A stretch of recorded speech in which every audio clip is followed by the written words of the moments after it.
네, 안녕하십니까.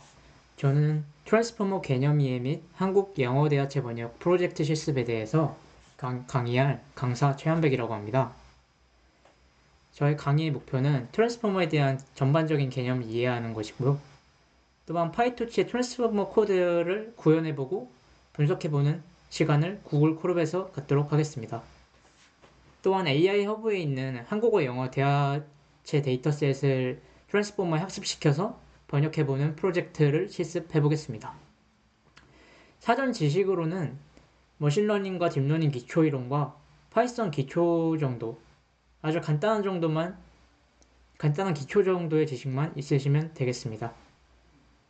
기초 지식이 없으신 분들은 SWTT 유튜브에 AI 툴스 재생 목록을 참조하시면 파이썬 기초와 머신러닝, 딥러닝 기초에 대해 높은 퀄리티의 강의를 확인하실 수 있겠습니다.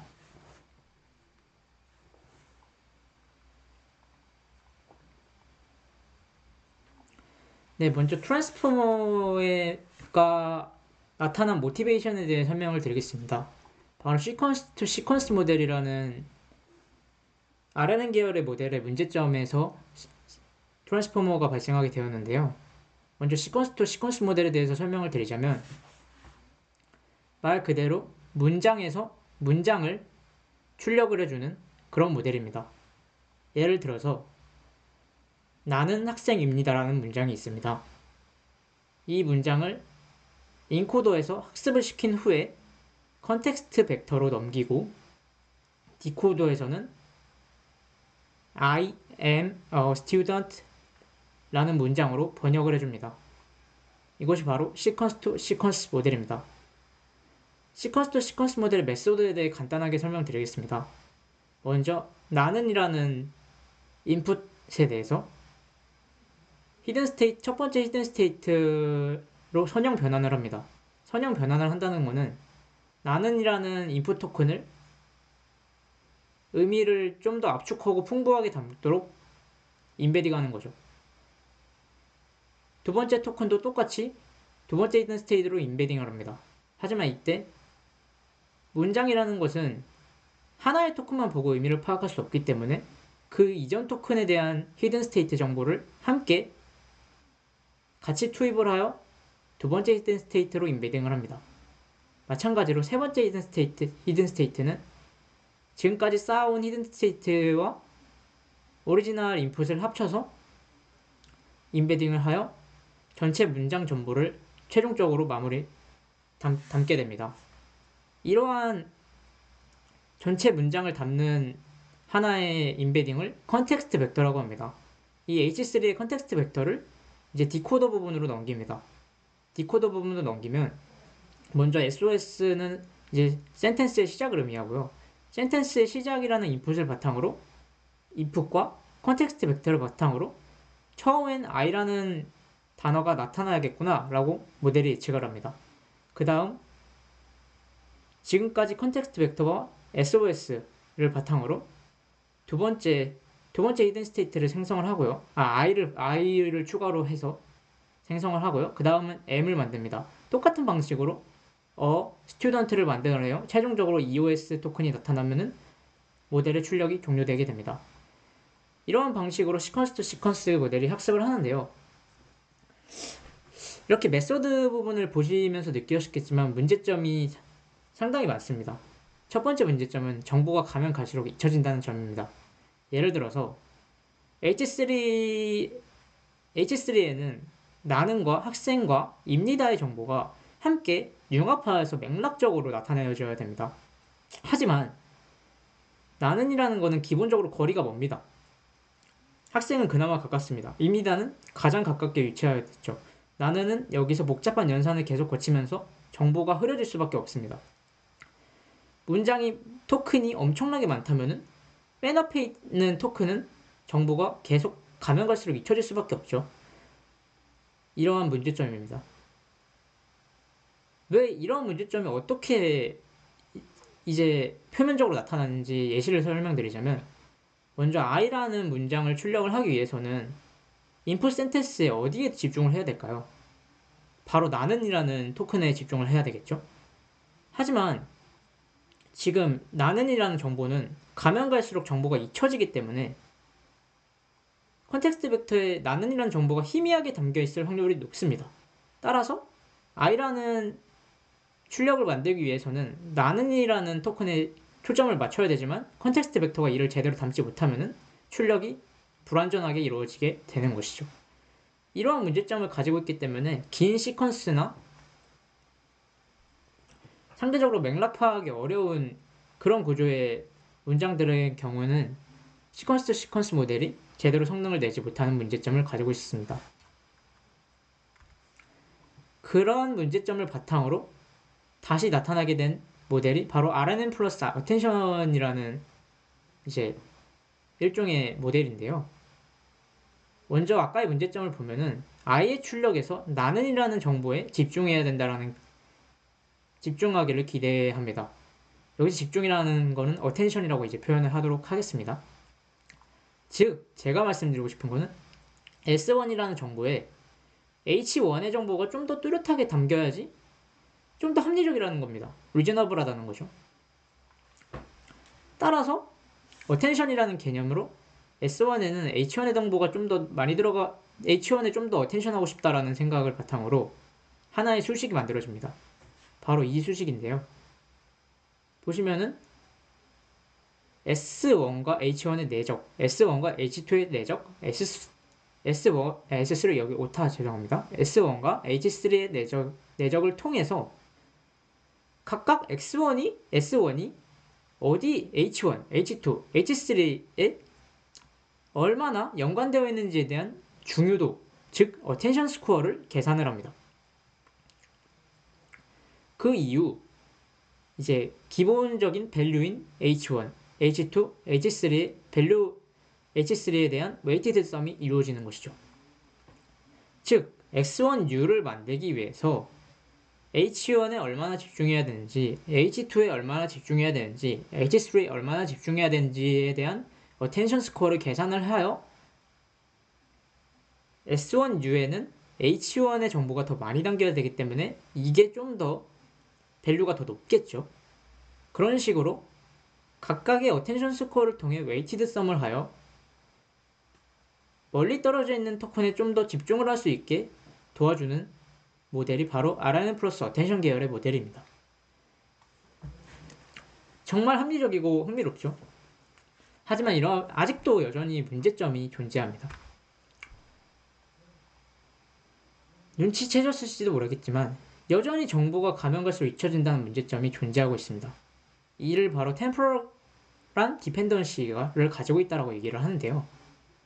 예를 들어서 H3의 입니다라는 인풋을 통해서 H2와 입니다라는 정보를 통해서 H3를 임베딩하는 방식은 아직도 여전합니다. 하지만 그러니까 H3 안에는 전체 맥락에 대한 정보가 담겨야 되는데 여전히 거리적인 문제점이 여전히 존재하기 때문에 나는의 정보가 흐려져서 담기게 된다는 겁니다. 더 나아가면 인풋 센텐스가 엄청나게 길어질수록 나는의 정보는 담기지 않기 때문에 그 히든 스테이트 자체에 대한 정보, 그러니까 이 H3 자체에 대해서 입니다를 통해 입니다가 맥락적으로 어떤 정보를 가지고 있는지를 임베딩하고 싶은데 그게 아직 완벽히 이루어지지 않는다는 겁니다. 즉, 각 토큰을 전체적인 맥락에서 완벽하게 해석되어 있다고 보기가 어렵다라는 겁니다. 여전히 아직도 발생하는 문제점이죠. 이렇게 되면은 문장이라는 것이 하나의 단어만 보고 의미를 파악할 수 있는 게 아닙니다. 전체 맥락에서 파악을 항상 해야 되는데 문장의 센텐스가 길어질수록 그게 어려워지기 때문에 아까 말한 RN 플러스 어텐션에서 어텐션을 어디에 집중해야 된다고 생각을 해도 제대로 어텐션을 수행할 수가 없는 겁니다. 왜냐면 정보가 완벽히 담겨있지 않는데 거기서 어디에 집중할지를 선택을 한다는 것은 모순이지 않습니까? 따라서 아직도 여전히 이 구조 안에서 발생하는 이 순차적인 구조 안에서 발생하는 문제점이 여전히 존재한다는 겁니다. 심지어 입니다 말고 뒤에 정보가 더 있다고 칩시다. 나는 학생입니다. 아주대학교에 다니고 있는 이런 식으로 말입니다. 그러면 이 아주대학교에 다니고 있는이라는 정보가 입니다에 추가가 돼야지 당연히 입니다에 대한 의미 파악이 확실해지겠죠. 하지만 뒤에 있는 토큰에 대한 정보를 RNN에서 담고 있진 않죠. 사실 양방향 RNN이라 해서 개념이 존재하지만 어불성설입니다. 여전히 한계점이 존재하고 아직까지 정보가 가면 갈수록 잊혀진다는 문제점은 존재할 수밖에 없죠. 이러한 모티베이션에서 나타나는 게 바로 셀프 어텐션이라는 트랜스포머의 핵심 개념입니다. 간단하게 설명드리자면 아까 문제점이 무엇입니까? 히든 스테이트, 즉 임베딩에 대해서 정보를 문장 전체적인 맥락에서 담고 싶다라는 의미입니다. 즉 이거를 바로 글로벌 디펜던시를 가지고 정보를 담자라는 모티베이션인 겁니다. 따라서 인코더 안에서도 어텐션을 하는 겁니다. 예를 들어서 H2에 대한 두 번째 히든 스테이트에 대한 새로운 임베딩을 정의를 한다고 생각을 했을 때 H2를 중심으로 나는 어디에 집중해야 될까? H1이랑 내적을 해보고 나는 어디에 집중해야 될까? H3랑 내적을 해보고 나는 내 토큰에 대한 정보를 많이 담아야 될까 해서 H2랑도 내적을 해서 각각의 어텐션 스코어를 구합니다. 그리고 각각의 밸류에 대한 웨이티드 썸이 진행되죠. 이런 식으로 각각의 인코더의 각각의 토큰마다 각 토큰에 대한 어텐션 스코어를 계산하여 새롭게 자기 자신에 대해서 이제 어텐션을 진행하는 겁니다.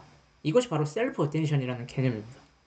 이때 용어가 있는데 이렇게 자기 자신 나는 너희 나머지들과 어떤 관계에 있니? 라고 물어봤을 때 바로 내가 의미하는 게 쿼리가 되겠고요. 그리고 물어보는 대상이 키가 되겠고요.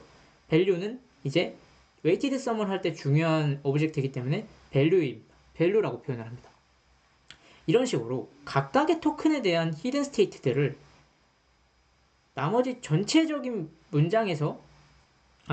센텐스에서 맥락을 파악하여서 새롭게 업데이트하는 방식, 자기 자신에 대한 나머지 어텐션 스코어를 구해서 새롭게 자기 자신에 대해서 어텐션을 구하는, 자기 자신을 맥락적으로 파악해서 새롭게 나타내는 방식을 셀프 어텐션이라는 개념입니다. 이렇게 되면은 얘 안에서 나머지에 대해서 어텐션을 구하기 때문에 거리에 대한 가면 갈수록 멀어진다는 문제점이 완전히 사라져 있죠. 이렇게 인코더에서 각각에 대한 정보를 아주 독립적으로 병렬적으로 잘 담는 다음에 아까 말했듯이 디코더에서 이제 잘 잠은 정보에 대해서 어떤 거에 어텐션 할까 하고 이제 자연스럽게 구하게 돼서 되는 겁니다. 이렇게 제가 추상적으로 트랜스포머에 대해서 설명을 드렸는데요. 이게 답니다. 나머지 구체적이고 세부적인 거는 어텐션이죠. 얼륜이라는 논문을 참조해 주시면 감사하겠습니다. 자, 이게 트랜스포머 아키텍처인데요. 간단하게 이제 이 모델에 대한 메소드의 설명을 드리자면 먼저 인풋으로 센텐스가 들어갑니다. 예를 들어 나는 학생입니다라는 아까 예시가 들어간다고 치면 임베딩이 진행이 되고요. 그리고 포지셔널 인코딩, 임베딩 같은 경우는 히든 스테이트를 구하는 겁니다. 원래 기본 시퀀스 투 시퀀스처럼. 그리고 포지셔널 인코딩이라는 개념이 들어갑니다. 이거는 각각의 토큰이 몇 번째 위치에 있는지에 대한 정보가 없기 때문에 추가적으로 들어가는 장치입니다. 그리고 여기가 이제 바로 그 유명한 셀프 어텐션 블록입니다. 여기서 멀티헤드라는 거는 이제 추후 실습 때 간단하게 설명을 드리겠습니다. 셀프 어텐션이라고 일단 이해를 해주세요.